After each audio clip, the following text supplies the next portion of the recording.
This is Reza Aslan for Aslan Media. Welcome to our next installment of our book salon.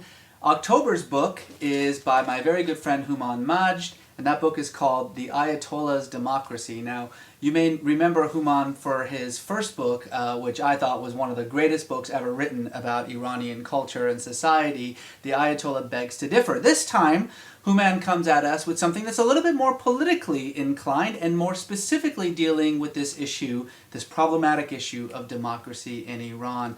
Hooman, thanks for joining us at Aslan Media. Thanks so much, Reza, for having me on. It's a pleasure and an honor. So let's just get right to it. What is the deal with the Green Movement? Who are these guys, and are they still around, and is it just over? What happened? Well, I think if we talk about the color green is probably over, yeah. I think green's become an ugly word in Iran, unfortunately, for the people who consider themselves green. But I think I don't think it's over in the way that some people say it's over. The last few foreign journalists who've gone to Iran have come back and said, oh man, it's over. The Green Movement's over. And I think if you fly to Iran today and you were to spend some time in Tehran, you may come to that same conclusion. However, the truth of the matter is that these people are still very active. Now, they're active in the way that they can be active. Obviously, there's been an incredible amount of repression, brutal repression. Anybody who considers themselves green. The arrests we all know about, demonstrations on the street are no longer a practical outlet for the Green Movement leaders.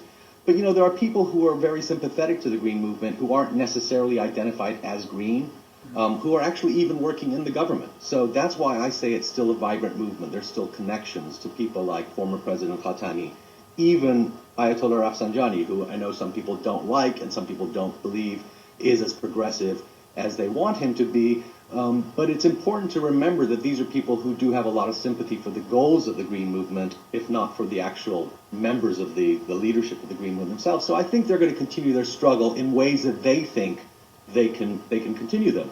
And we abroad, it's very hard for us to say, you know, yeah, you should go out on the street. Yeah, you should go out and do this. Yeah, you should march on Parliament. Well, it's easier said than done. You know? That kind of advice is very easy to give from Washington, New York, LA. And what would you say are the goals? What would you say the goals are? Well, the goals obviously have changed over time, and the Green Movement is splintered, and nobody can deny that. People who call themselves green or say that they share the same goals as the Green Movement, in some cases don't share the same goals. The core of the support for the Green Movement, the core of the support, is still constitutional change rather than revolution. Nobody believes the Constitution should remain exactly as it is today. You know, obviously Mir Hossein Mousavi, Karoubi believe it should go further than someone like Khatami does. But the core is basically that the Islamic democracy that was promised by the revolution of 1979 obviously has not come about. Some people believe that's an oxymoron. There are people who are very much against religion, and there are secularists in Iran like there are everywhere in the world.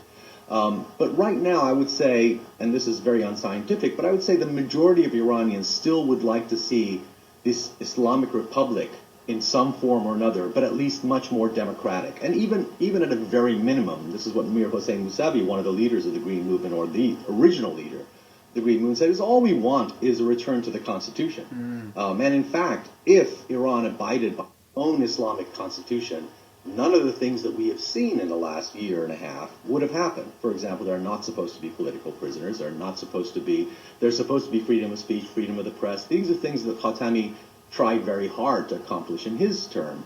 And I think those goals are still there. And I think the majority of Iranians, and I myself have asked this question in Iran even after the elections when I've been there, you ask a conservative and you say, you know, do you believe in political prisoners? And they say, no, of course not. Now, you know, then nobody's going to say, I really think we should have political prisoners. Yes. I think we should execute people for their thoughts. Yes. I'm all for torture. The press. So I think the goals, I'm all for torture, yeah. And always torture my enemies. So even the conservatives would admit, and even the hardline conservatives would admit, that the goals of the Green Movement they're easily sympathized with. And certainly the large group of Iranians who want a more democratic society, want Islam still to play a role, not the kind of role it plays today necessarily, but the large portion of the population, I still think, believes that there can be a form of Islamic democracy. That's not to say that there isn't a large minority who believes that that is over now. That can't happen anymore. Well, certainly a lot of Iranians in the United States believe that the problem with Iran is the mullahs and the fact that all the political power rests in the religious elite and that the office of the presidency is weak. And as I always sort of remind these people, well, if that's what you believe, then Ahmadinejad is your hero because he has actually turned the office of president into a real source of power, hasn't he?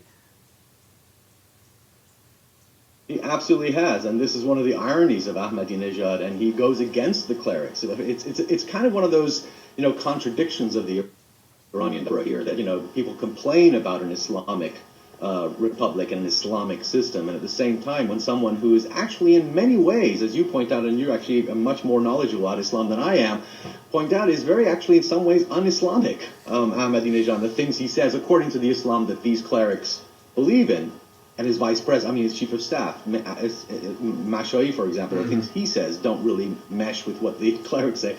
So no, that's absolutely true, and that's something that, I once asked Khatami after he was out of office. I said, Ahmadinejad has taken a lot more power into the presidency, and that's kind of ironic. He's actually done you a favor in terms of, this was before Khatami was deciding to run for president again last time.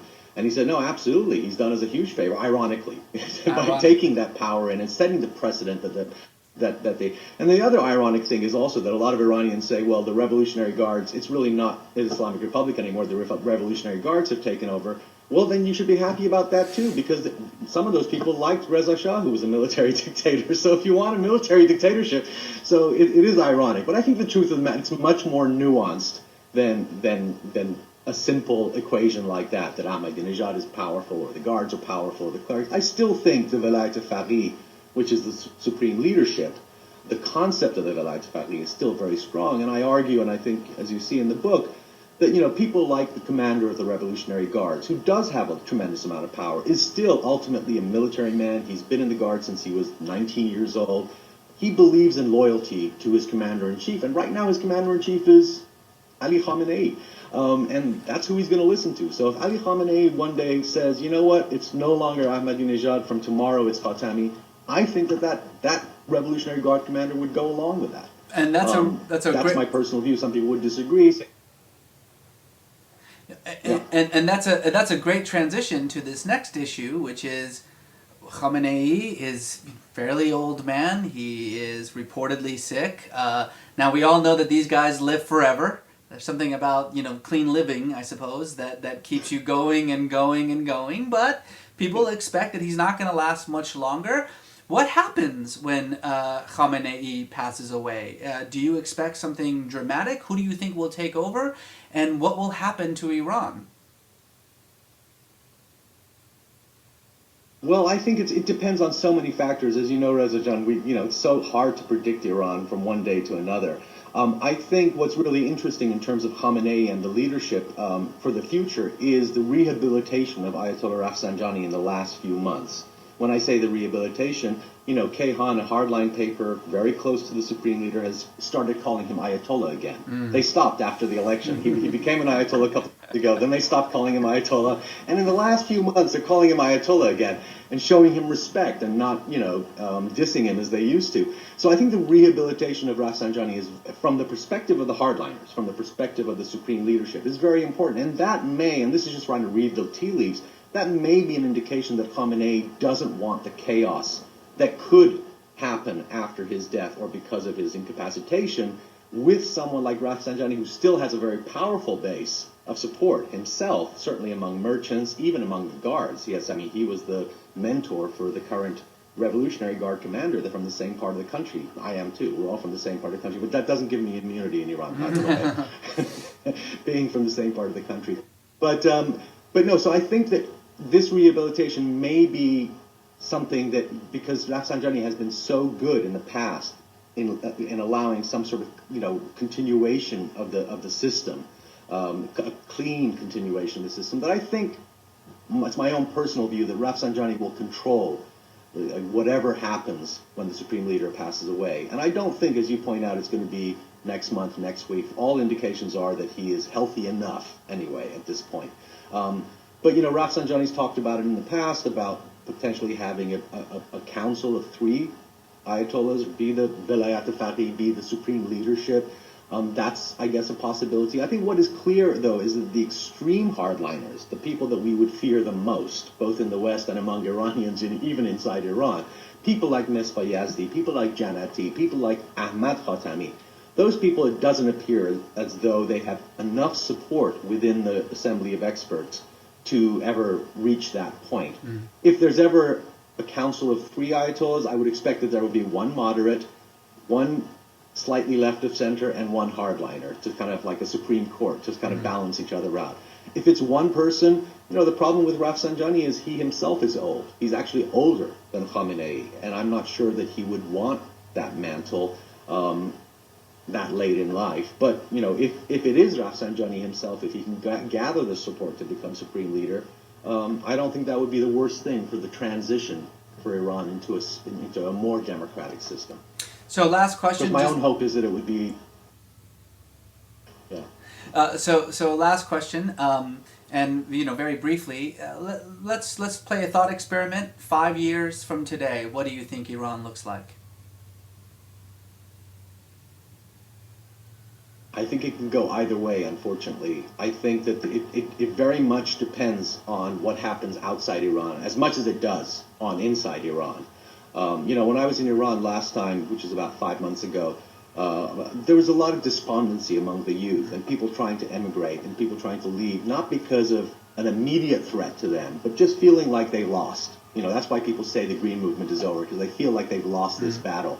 I don't think the regime in Iran is particularly unhappy about those kinds of people leaving. I think they feel they have enough support by, their base that they can still continue to manage this system. I think if the United States in particular puts the kind of pressure that it's putting on Iran right now, including, sanctions for human rights and things like that kind of tend to unite the country really more than divide it. Even people in the Green Movement in Iran, the leadership anyway, have been against sanctions like this because it gives the hardliners every excuse to crack down on them. I think that 5 years from now, if you saw what's happening today with the relations with America and Iran, the threat of war, what's happening with Israel, I don't think you'll see much of a change. I think we would see this democratic movement stalled. We wouldn't see much progress. Now, if you ask some of the Green Movement people like Khatami or even Rafsanjani, they will say 5 years from now they'll be very different. Again, it's impossible to predict. I would say that it's unlikely that one of Ahmadinejad's allies will become president next time. It's unlikely that the supreme leader will throw his support behind one of his allies.